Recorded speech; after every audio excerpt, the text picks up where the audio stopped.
everyone, I'm Associate Professor Stephanie Russo and I'm the Discipline Chair of Literature here at Macquarie University, and I'm joined today by one of our best students in the English major, Annie Patterson, who is studying a joint major in English and paleobiology. So welcome, Annie, and thanks for joining me. It's a pleasure to be here, thank you. So Annie, can you tell me why you decided to do an English major? I became an English major because it made sense for me to do so. I have had a passion for reading since before I can remember.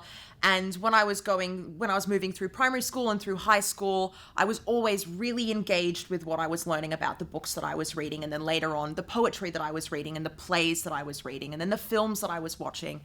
And when I was heading towards my graduation in high school, I realized that there was a very real chance that I wouldn't get the opportunity to further my study. And that was the point at which I made the decision that I didn't want to leave English in high school. I wanted to continue to study it at university. And I had by that point already made up my mind that I was going to study science at a tertiary level, but I realized that for my own satisfaction, but also for my own well-being, because I knew where my passions lay, that it made sense for me to double my science major with my English major and to continue my English journey at a university level. So what would you say are some of the differences between studying English at high school and English at university? I would say that there are significant differences between the way you study English at a high school level and at a university level. And I think when I advocate for the benefits of studying English at university, the first thing that I bring up is that at university, it really is very, not necessarily self-guided, except, well, not until the later years, certainly, but you do get the opportunity and the scope to investigate what you want to investigate about a text, to examine the elements that interest you, and to draw out the arguments that are pertinent to your research interests. In high school, you are told the correct way to read a text, and you're given a very formulaic rubric that you're expected to adhere to give the right answer. And I think that, especially coming from someone who's studying science as well as English, what you do tend to contrast is that science is very black and white and English is full of gray areas. And the high school mode of studying English has fewer gray areas, which isn't necessarily incorrect. It's just not as interesting as it can be at university, where the gray areas hold a lot of excitement and a lot of potential. And it's in those gray areas that you discover where your passion and your interest lies. Because the most obvious way of reading a text, or the most overt thesis that an author is presenting, isn't necessarily going to be the most interesting way for you to engage with that material. So I think the main difference is at university, you have the opportunity and you have the scope to not only indulge your passions for literature, but to discover them as well, because there's excitement and possibility in the gray areas that you're somewhat denied with a high school approach to literature, sticking to a rubric and having prescribed correct answers. Okay, Annie, thanks for that. Can you tell me about what you think some of the advantages of doing an English major are? I think that as an English major studying English literature, the word literature is significant in the sense that it teaches you literacy. It teaches you how to understand why certain things make you feel or make you think or make you question the way that they do. And I remember going through high school, the first thing that really caught my attention as being, wow, this is really applicable, this is really useful, was when I learned visual literacy and studying that in terms of visual pieces of media like films or even just images. But moving into university, I think it moves beyond, oh, I can understand why an advertisement or why a billboard is making me feel this way or making me interrogate this information in this way through the use of color or vectors or symbolism. At university, when you really delve into the written word in a deeper and a richer way, you develop a vocabulary for understanding why you make certain readings of certain texts. And an example I'll draw on is when you watch a film and you critique the representation of women, or you read a book, or you watch an episode of a television series, and you feel as though it's making a profound statement about womanhood or about femininity, but you're not sure why you feel that way.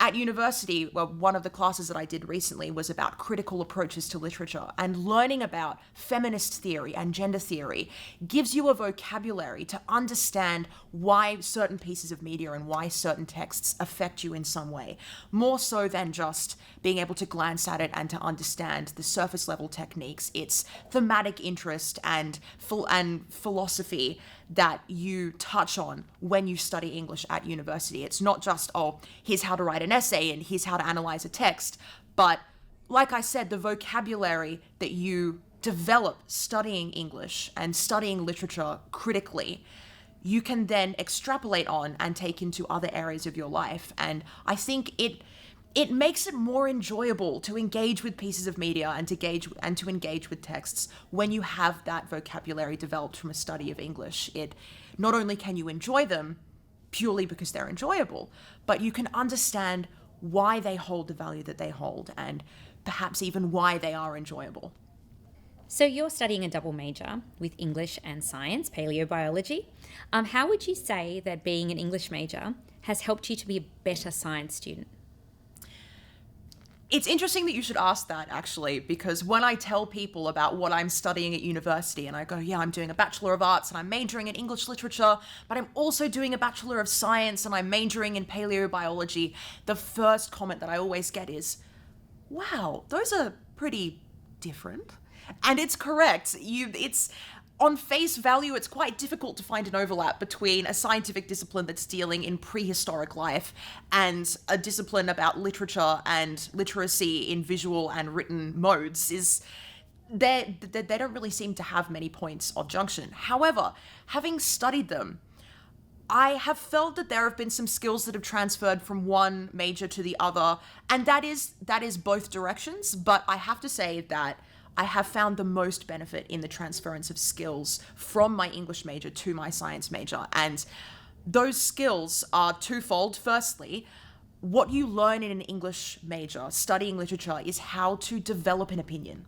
You learn how to be critical, you learn how to formulate a thesis, because texts in themselves are quite complex and they very rarely have a simple or obvious reading that you can make. Especially the more you study them, the more you realize that there's alternative pathways that you can follow that are just as legitimate and just as fruitful as perhaps the most obvious or overt reading. So an English major teaches you to mine for an argument, to mine for an opinion, to develop a thesis. And that's very applicable in science, because in order to formulate hypotheses and to develop investigations and also just to perform research, you need to have a thesis, you need to have an argument, you need to be able to articulate an opinion from evidence.